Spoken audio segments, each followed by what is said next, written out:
Okay, I've been preparing for this video for a while, and I received a question on how to haft Garza points, and these are points found in West Texas, and they have a single basal notch. There's various varieties of the Garza point, and I tried to make an example of each type of notch found in the base. There's rounded ones like this, there's smaller rounded ones like this, there's deep notches like these, and sometimes the base is concave like this, sometimes they have straight sides, and sometimes it's like fish-tailed. Okay, but they all have the notch in the base in common, and this basal notch is kind of mysterious. It looks almost unnecessary. Alright, there's other point styles that have the notch also, like the Toya. And this is also found in West Texas, but this tri-notch point is found all the way up from West Texas all the way up to Utah and out to California. So it's pretty common to have the tri-notch with, that basal notch in there. So in my quest to figure out how to haft these, because that was a question, how do you haft these things, the only picture I could find of an actual artifact with a basal notch hafted was this here from a pueblo. It is a dry cave find. Okay, it's designated either Puebloan or Navajo. Okay, this is a site name, and I'm sorry I can't get this all in one shot. I'll have to pan across. It's a reed shaft and foreshaft with chalcedony projectile point hafted with sinew. The shaft 13.5, diameter 0.06. This is all in metric. Okay, it's at Chaco Culture National Historic Park.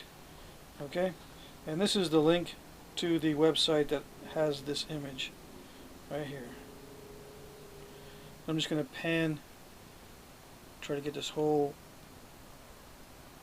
website name. Okay, so I looked and looked and looked, and the only one I could find that had the exposed notch and sinew and the exposed interior of the hafting was this picture here. And this is a side notch with a basal notch, or you can call those tri-notched points as well. Okay, now what's interesting and what I'm having to adjust is my interpretation of how these were hafted. It's interesting to see that it was split, and then it looks like it was intentionally widened here at the tip to accept the base of the arrowhead. Alright, and then a resin plug placed in below the notch, and the notch itself sits into that resin plug. Okay, there's not much resin anywhere else except for in here in this V area caused by the splitting of the shaft, of the foreshaft. Okay, and that surprised me. Most of the time when I do my hafting, I use the bandsaw, of course, modern method, and I just cut a V in there to haft the points. And when I'm cutting the V, I periodically check to see if it fits the arrowhead, and when it fits snugly, I stop. I don't think this is gonna, okay, that fits okay. But anyway, when it fits right, I just stop carving it out on the bandsaw and call it good. But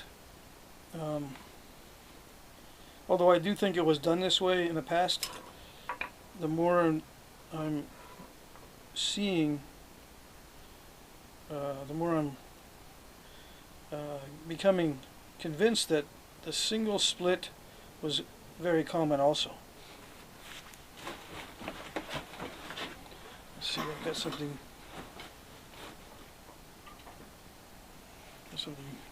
burning back there. I was softening some resin. I'm not going to need it for this video, but anyway. Anyway, I would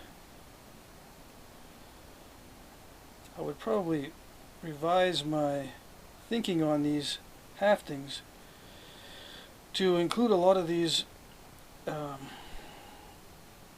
being hafted into a split foreshaft. Okay, if that made sense. Alright. Now this can be widened out easily from the initial split with stone tools. The initial split, I think, is going to be a little bit too wide down in here to fill with resin. So it's reasonable to assume that they were widened to accept the points. And the fact that it's split allows it to open up slightly to pinch various thicknesses of arrowheads, so you don't have to get the thickness the same every time. Sometimes the notch split will be, you know, wide and sometimes thin. It adjusts to the thickness of the arrowhead pretty well and keeps it in there firm, so when you're wrapping and stuff, it won't move around. Okay. Now this, the way I widen this out is I use a broken biface and just kind of you know, carved. I want to keep this in focus, so I'm up here. Let's see.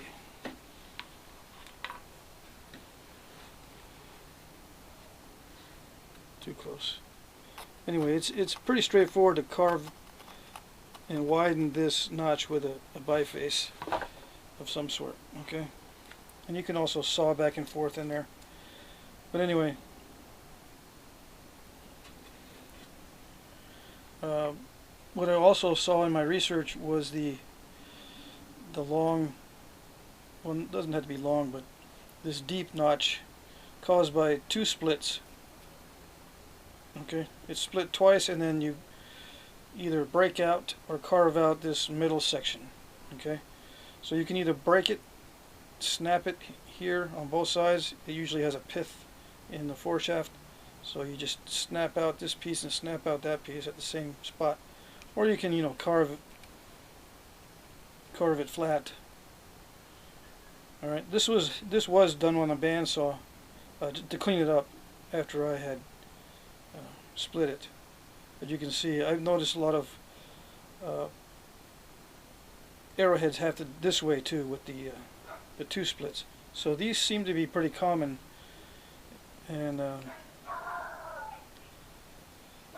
I know I did some hafting videos earlier where I explain this type of hafting with the V-notch like this. But I think I'm going to go more and more with this type, either the single split or the double split, for the authentic arrowheads and for the authentic hafting. Okay. Now the splitting, this is dry, so the splitting when it's dry is pretty easily done. The only thing is, if you're off center, or if you have a little glitch in the split, you have to if you have a knot or something down here, see how that, force it to that side, you just shave this side to match the other side, and then you round off the tip here like I did on this one, and I'm sorry, like I did on this one here. So the transition is more smooth. Okay. So I think most of the Garzas, I would have to say, were hafted like this. So it doesn't really matter what shape the notch is, it'll still work. It doesn't really matter what the thickness is, because the split will accommodate either thick or thin points. So you can make a bunch of these foreshafts in advance, and they will fit almost any arrowhead.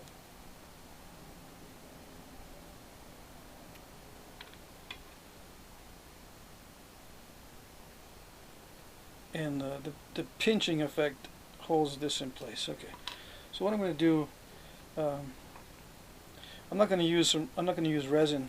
I think this is pine resin, like this, solid resin or rosin. whichever way you want to say it, in this haft. Okay, and you can kind of see it here too. It's solid, as opposed to the asphaltum. This is definitely not asphaltum. Okay.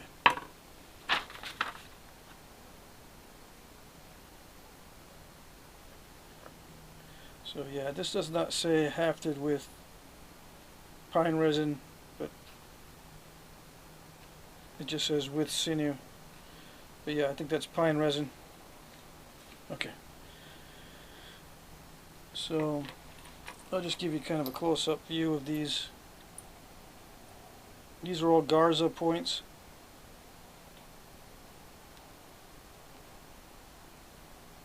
A lot of these were serrated. Some of these were unifacial, where you can see the original flake scar on one side and then covered with flake scars on the other. Okay.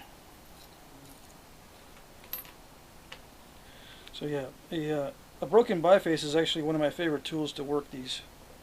When I want to do these notches with stone tools, because with the tip I can carve this notch out, or I can saw it, saw back and forth. It takes a while to saw back and forth. It's easier if you just carve it out with this tip. You'll have to dress the tip up and make it sharp, because it will snap, and then just carve this out. Okay, and if you want to shave it down, you use this part here. Let me see if I can get some shavings going.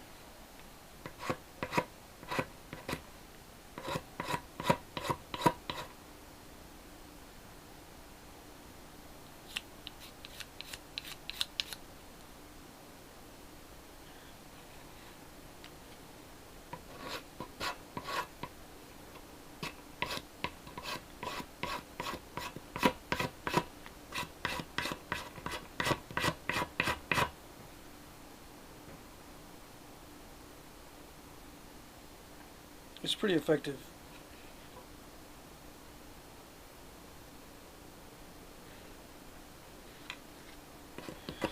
It takes longer than a belt sander, that's for sure, but it works.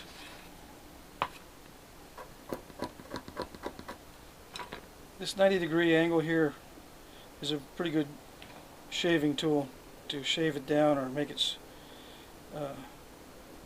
smoother. And to even out, the sides. I would have to shave more off of this side, although it does look pretty good. Okay.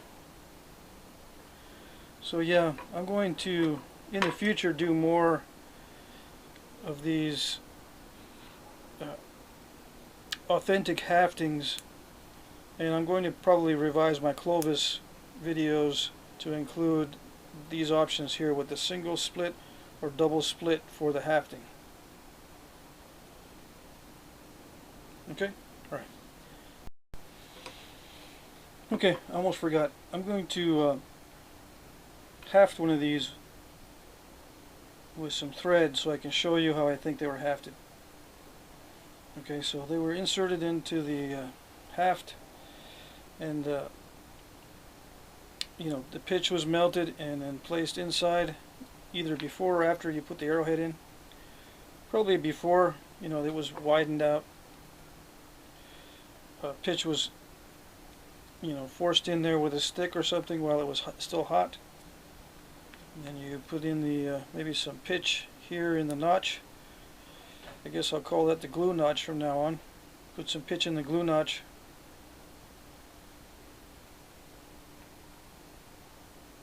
I wish I had more time to do that tonight, but I don't have much time. Anyway, once the pitch is in there, you let it harden, or I do. I let it harden, and then I trim off any extra. I sand down the wood more flush. This one looks pretty good, but I would sand it down to get even more smooth here on the transition, and then I would wrap it with sinew. Now I would start all the way down at the base of that split, and wrap all the way up.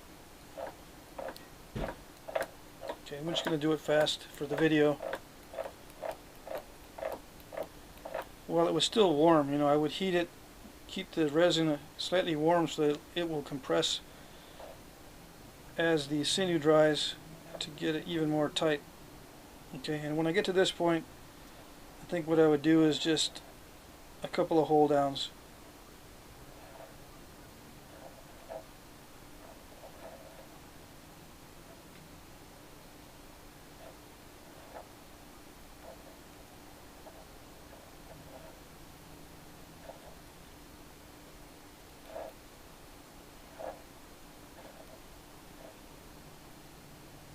Now I'm using thread to be expedient. I don't know if I mentioned that, but they would use sinew, of course. Okay, that's how I think most of them are hafted. Just 2 hold downs, and this wood in the middle could be, you know, extending past the wrappings, or it could be, you know, a pretty shallow notch, and you wouldn't see much wood past that wrap there. Or, of course,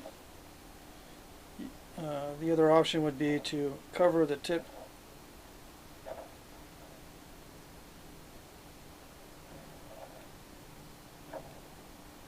of the wood.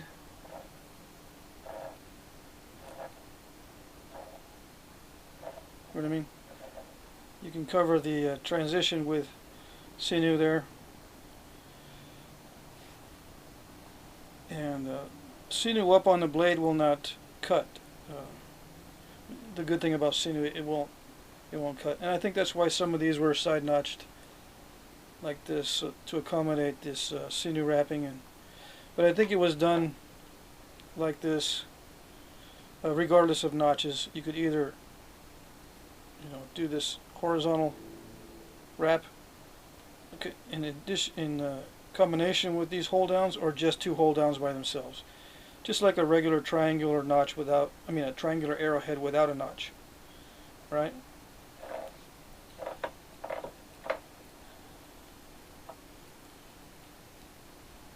So yeah, you can see from this photograph that this wrapping went down pretty far past this split, actually. Okay, you can see where the, I guess this is paint on this side. You can't really tell. It looks like maybe it is sinew. They wrapped it even further down than that. It does look like this is sinew down here as well. Alright, but anyway, they did wrap it past the crack, past this split.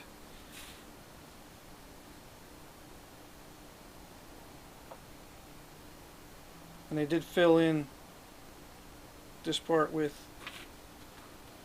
rosin. I'm going to call this a rosin plug, and it looks like they expanded this notch to accommodate the thickness of the arrowhead. Okay.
Alright, so I fiddled with this a little bit off camera because I messed up on the wrapping as I was filming, so there's a piece cut out that I'm going to edit. Now as this dries, ideally I would have a heat gun or something more substantial than this little tea light to warm this up and help dry the sinew and help the sinew compress into the pitch. But I just got that tea light right now. It's working kind of, sort of. But anyway, what I want to do is I want to make sure that everything is kind of smooth and there's not big gaps between the glue and the sinew, you know, underneath. I don't want to see big gaps, so what I would do is I just keep warming this up and seeing how it goes, pressing down the glue.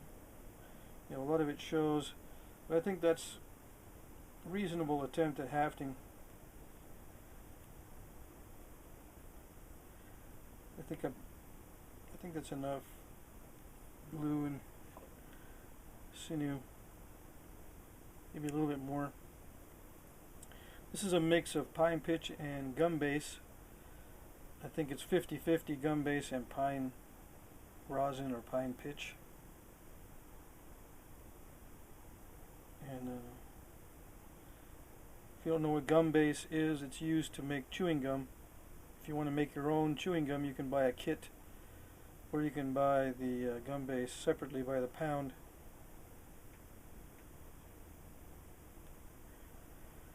Anyway, I'm fiddling more with this than I normally would, but once you get into the groove, you can do several of these.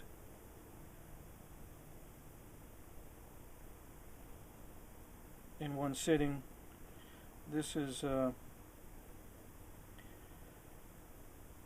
video indicates 22 minutes. I know it's not that long, but I cut a piece out of this video because I was fiddling with the sinew a little too much. Something weird with the lighting. Anyway, so that's basically how it goes. I want to make sure I don't burn the sinew or cook it while I'm heating it. It has to be heated very gradually, very carefully. There's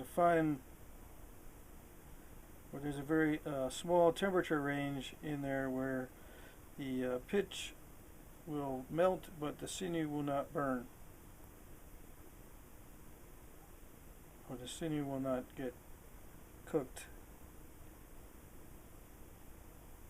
So you gotta be careful. Same thing when you're trying to warm up the whole thing to dry the sinew. You don't have to do it that way, but keeping it warm allows the sinew to compress the pitch a little bit and seat everything a little bit better.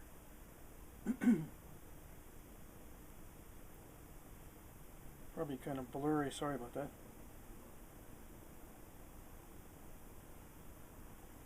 And the water is applied to keep my fingers from sticking to the rosin, but then it re-wets the sinew, so can't do it too much.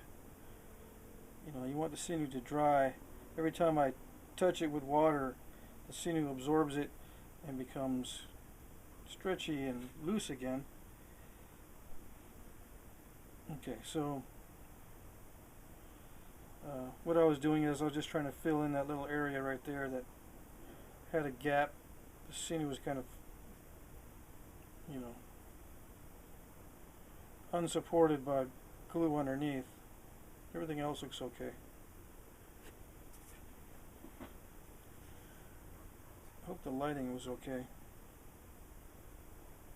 Anyway, I wanted to complete this before I went on to the next video series.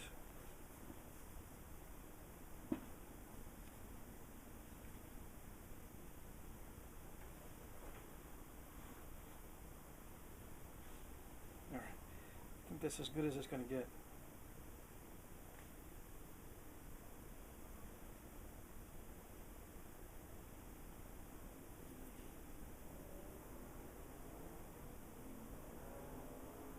And the Sinew will lay very flat after it's totally dry.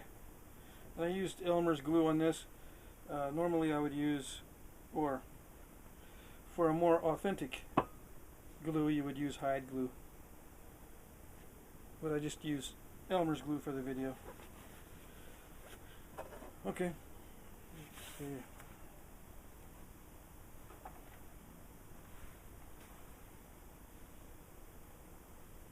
Try to get a thumbnail picture.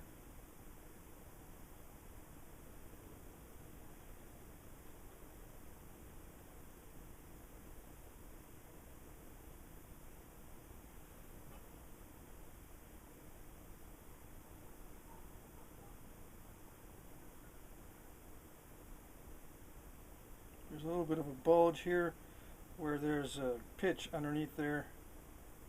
I believe that's what that is. As it warms and dries, I can keep pressing that. It'll go down more and more. But anyway, that's good enough for now.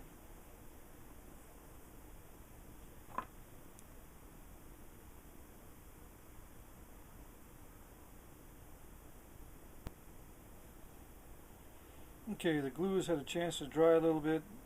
The Sinew is dry also, or almost dry.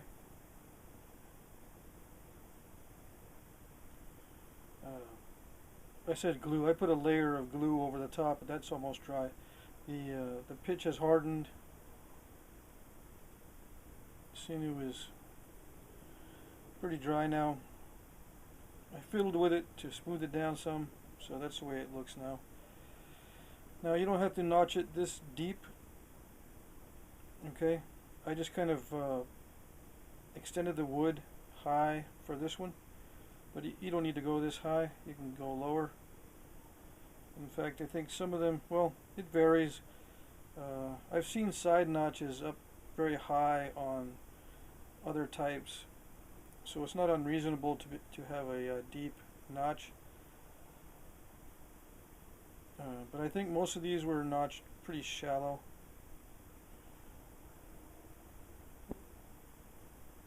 But I like the way it looks to notch it kind of deep like this. The force of impact is what you're worried about. You're not worried too much about it shifting back and forth, you know, that way. So it doesn't need to be that deep. You just want to make sure it has good impact for a puncture, because it's a pretty narrow arrowhead. The Garzas, I think they were going for puncturing ability and shooting at the lungs on whatever they were hunting. Okay.